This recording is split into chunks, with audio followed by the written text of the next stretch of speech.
masasabi ngayon sa inyong mga mag-aaral? Kayo nasa tamang edad na, tamang pag-iisip.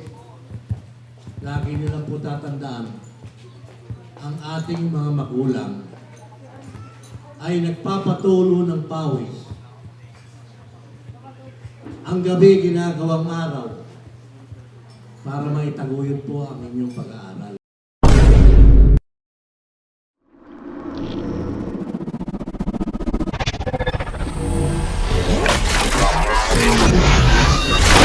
NGO TV Network.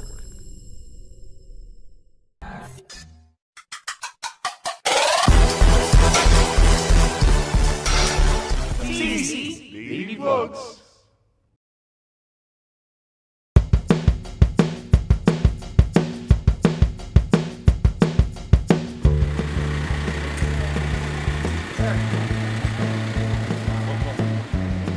Ayan na, dumating na ating mga panauhin. Talagang saktong-sakto sapagkat kayo ay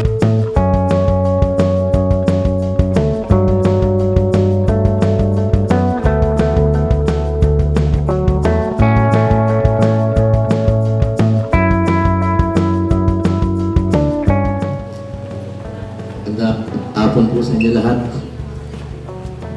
May naatok na yung mga sikante. Magandang hapon po sa inyo lahat. Gising pa pala. Bukod po, bago po tayo magbigay ng konting inspirational talk. Isang kapagpalang hapon po, araw sa inyong lahat, mga graduate, sa inyo po mga magulang, na baka nakangiti ang mga magulang. Meron na naman sila mga anak na magtatapos na talagang buong kayod na tinataguyod para magkaroon ng kinabukasan ng mga anak. Magandang hapon din po sa lahat ng ating nakaupo dito sa presidential table. Medyo nasurpresa po ako na salita kagad, pero ito naman po inyong likod ay lagi handaan po. Kami po ay isang club, isang samahan na tutulong, humanitarian, puro humanitarian po. Ito po mga nasa harap na, ito po yung ating NGO TV network. So, mapapanood niyo po yan sa YouTube, Facebook. So, sana po makakuha tayo ng sa TV ng slot soon. So, pagpaumanin niyo po sa pagkakataon nito. Kami po ay medyo na-atraso sa pagdating. Kasi galing pa po kami sa Quezon City. Meron po kaming konting shooting doon sa National Office ng the Fraternal Order of Indian Philippine Indians. Ito po yung national president natin. So, after nun, around 1 o'clock, takpo po kami dito sa Tagaytay. Nadaan kami sa elementary, nakapagsalita na rin tayo. Dito naman po kami mahabol.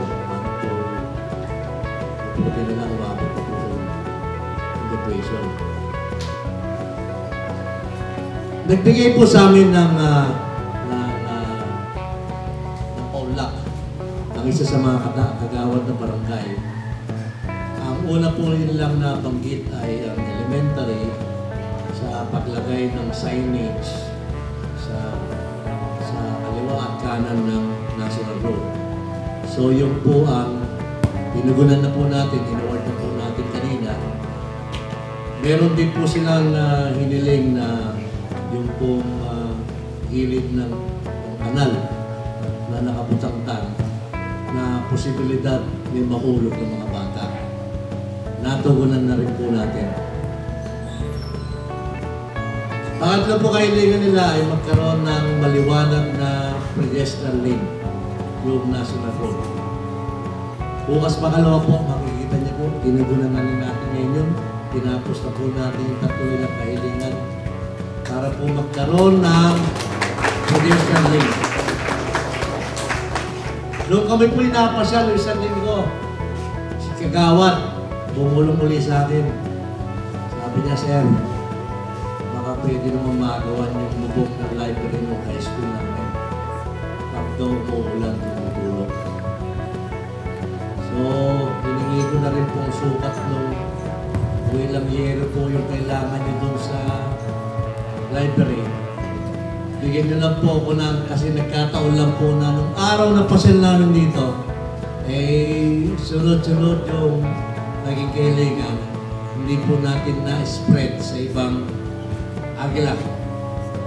So, hindi po natin ihindian kung pangangailangan ng eskwelahan nyo. Tutugunan po natin to. Kinakailangan po ang mga estudyante na nag-aaral dito sa eskwelahan na to ay wala pong maging problema sa paggamit ng kanilang library.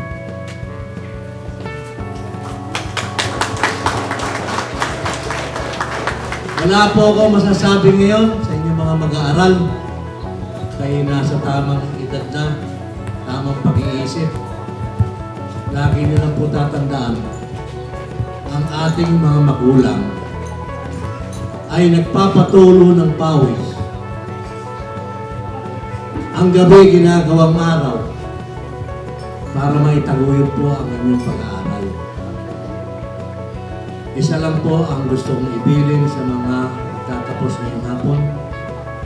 Lagi po natin ilalagay sa isip na ang magulang ay isang ginto para sa mag-aaral na kagaya nyo. Bakit ko sinabing ginto? Alam niyo naman, ang ginto pinag-aagawan. Di ba?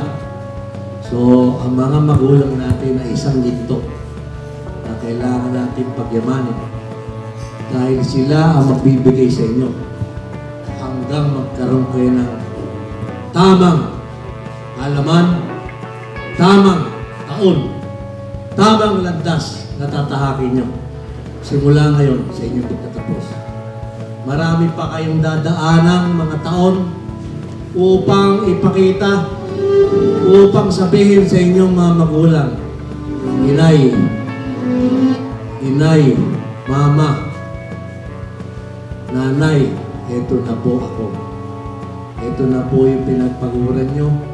Ito na po yung binigay nyo pagmamahal upang ako'y makarating sa ganitong pagkakataon na ako'y nakapagtapos ng pag-aaral.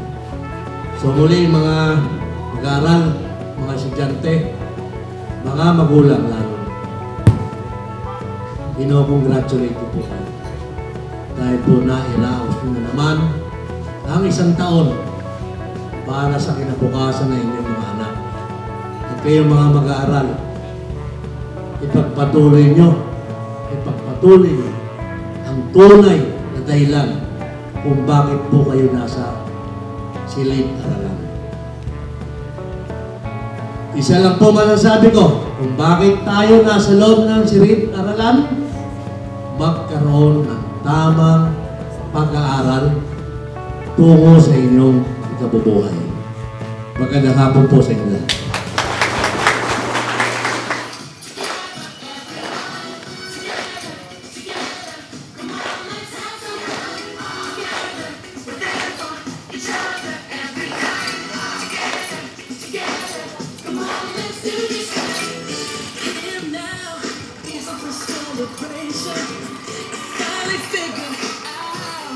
That all our dreams are held no limitations. This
nandito po tayo ngayon sa Kaisuyo National High School po at tayo ay tapos na po sa ating tungkulin ngayong araw. Anong masasabi niyo, kuya?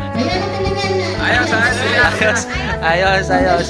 So ayan mga kalipad, hanggang sa susunod na kabanata ng ating CC Daily Vlogs. Laging na.